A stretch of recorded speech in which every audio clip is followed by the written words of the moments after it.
श्री संत सद्गुरू बाळूमामा प्रसन्न. नमस्कार श्रोते हो. आज हा संदेश काही मिनिटं काही वेळ देऊन एकच तुमच्या आयुष्यावर कधीही नाराज होऊ नका. कारण तुमच्यासारखे आयुष्य जगण्याचे स्वप्न पाहणारे बरेच लोक आहेत. तुम्ही कोणत्याही यशस्वी व्यक्तीला विचाराल की तुम्ही का नाही आहात, तेव्हा तुम्हाला दोन कारणं ऐकायला मिळतील. एक म्हणजे माझं नशीब खराब आहे आणि दुसरं म्हणजे माझ्याकडे पूर्ण वेळ नव्हता. तर तुमचाही तुम्हाला देवावरती विश्वास असेल तर हा संदेश वेळ काढून काही मिनिट काही वेळ देऊन एका तुमच्या आयुष्यावर कधीही नाराज होऊ नका.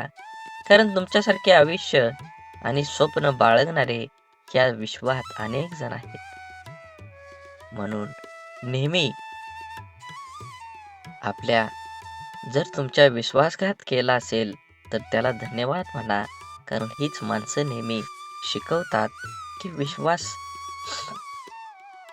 नीट विचार करूनच ठेवावा. म्हणून स्वतःवर विश्वास ठेवा.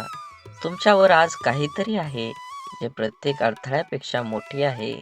सर्वांनी सर्व चांगले गुण तुमच्याला दिले असेल. कधी कधी काळ बदलून मित्र शत्रू होतात आणि शत्रूही मित्र होतात. कारण स्वार्थ खूप मोठा असतो.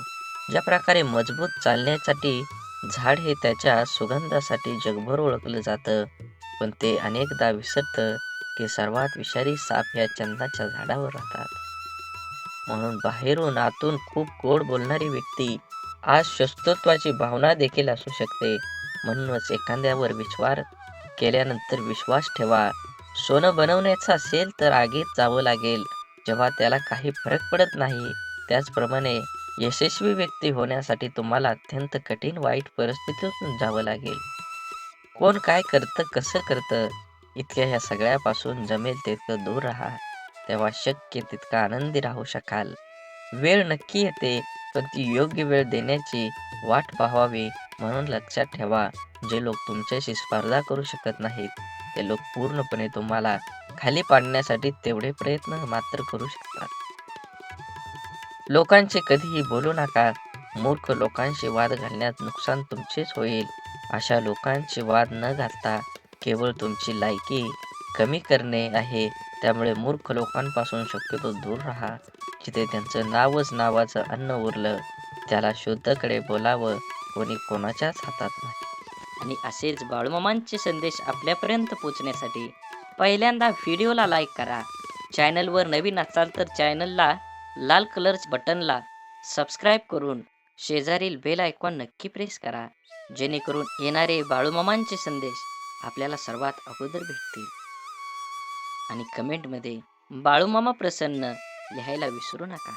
बाळूमामा म्हणतात, संघर्ष नेहमी दुसऱ्या माणसांबरोबरच असतो असं काही नाही.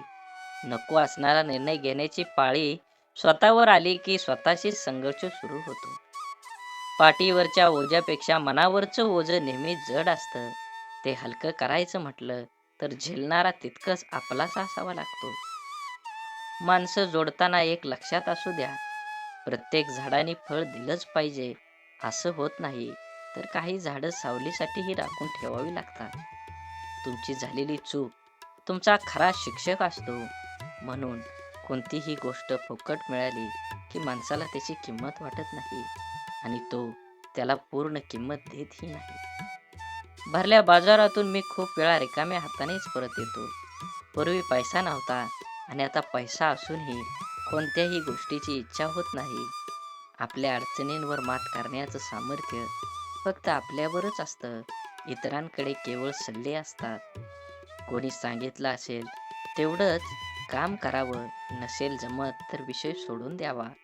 उगाच वेळ आणि मेहनत वाया घालवू नये. खेळ कोणताही असो, तो जिंकण्यासाठी खेळता आला पाहिजे. जीवनात लोक काय म्हणतील याची पर्वा करायची नाही. म्हणजे माणसाला सुख लागतं. सुरुवात करणं सोपं आहे, पण चिकाटी ही एक कला आहे. हृदयातल्या मंदिरात अंधार असेल तर घरातल्या देवघरात दिवा लावून उपयोग नसतो. रेशमाचा धागा निर्माण करणाऱ्या किड्याला रेशमाचा बाजारभाव कुठे माहीत असतो. नको नको वाटणारे विचार मनातून हुसकता न येणं ही काहीही नरकच आहे.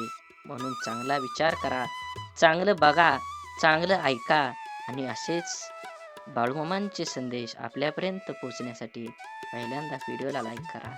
चॅनलवर नवीन असाल तर चॅनलला सबस्क्राईब करा आणि कमेंटमध्ये बाळूमामा प्रसन्न लिहायला विसरू नका. मोत्याच्या हारापेक्षा माणूस घामाच्या धाराने शोभून दिसतो. कारण मोत्याच्या हाराने श्रीमंती दिसते, ऐश्वर्य दिसत नाही.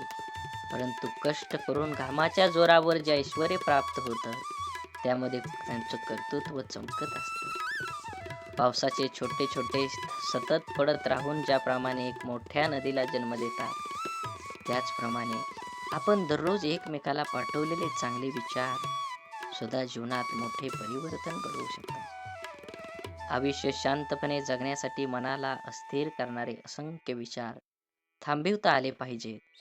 प्रत्येक शर्यत जिंकण्याआधी कठीणच असते. फक्त हार मानू नका.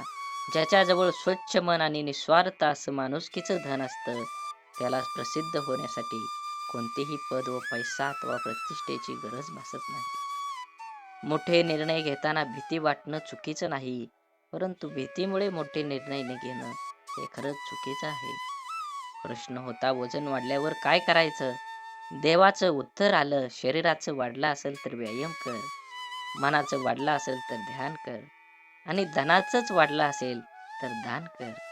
या कलियुगामध्ये सर्वात श्रेष्ठ काय असेल तर ते दान आहे आणि दानामध्ये सर्वश्रेष्ठ काय असेल तर ते अन्नदान आहे. जेवढं आपल्याला होईल तेवढ्या परिस्थितीनुसार आपल्या समोरच्या व्यक्तीला अन्नदान केल्यानं फायदा होतोच होतो, पण पुण्याचं पारडं वाढतं आणि आपल्यावर हे देवाचे आशीर्वाद कायम राहतात.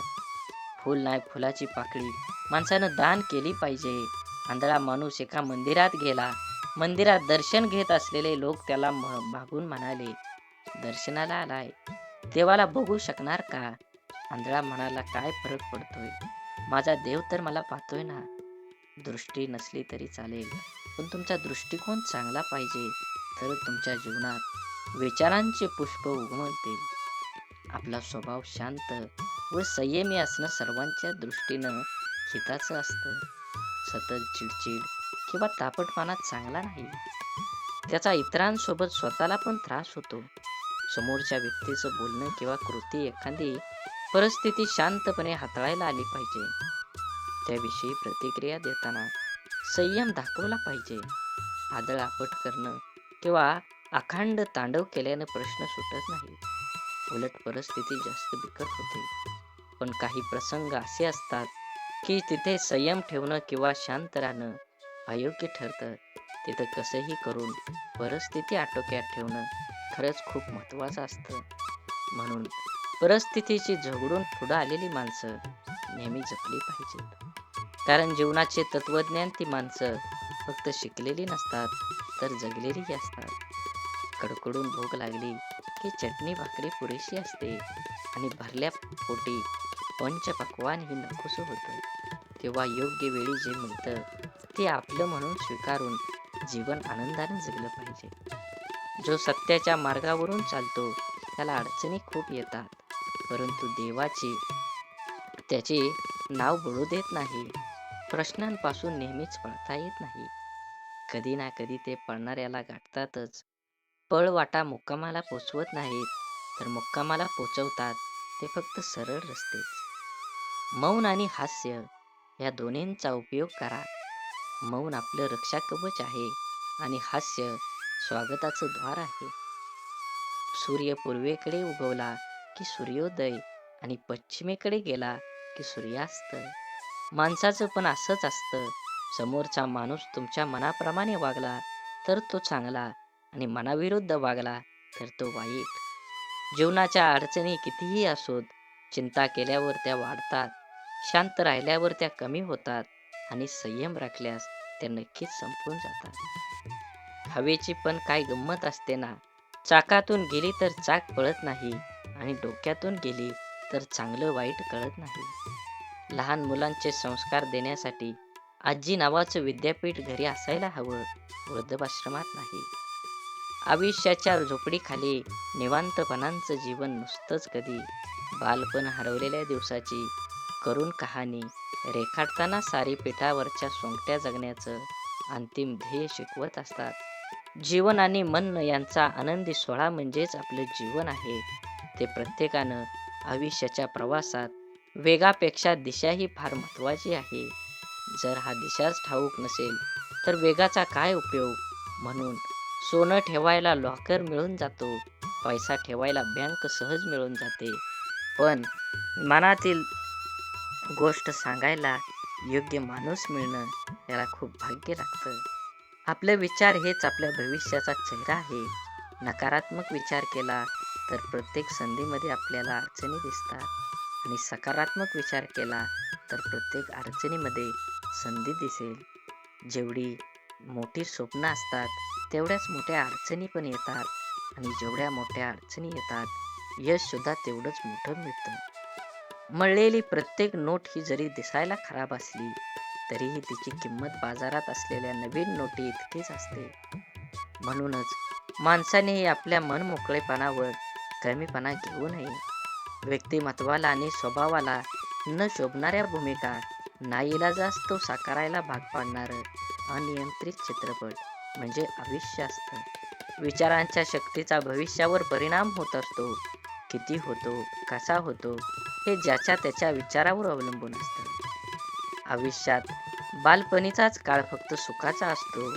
प्रेमाच्या निस्वार्थी नात्याला फुलवायला वयाची मर्यादा कधीही आड येत नाही. कोणाच्याही आयुष्यातून संघर्ष जिणं कधीच संपत नाही. हे काही काळापुरतं थांबलं असेल, पण संपलेलं नाही. आनंद हा पाहिलेल्या गोष्टींपेक्षा स्वतः तयार केलेल्या प्रसंगाने द्विगुणित होतो. श्री बाळूमामा प्रसन्न. झाडे लावा, झाडे जगवा, माती वाचवा, पाणी वाचवा, सेव्ह अर्थ. आणि मनात मामांबद्दल आणि देवाबद्दल भाव असेल तर नक्कीच चॅनलला सबस्क्राईब करून व्हिडिओला लाईक करा आणि कमेंटमध्ये बाळूमामा प्रसन्न लिहायला विसरू नका. धन्यवाद.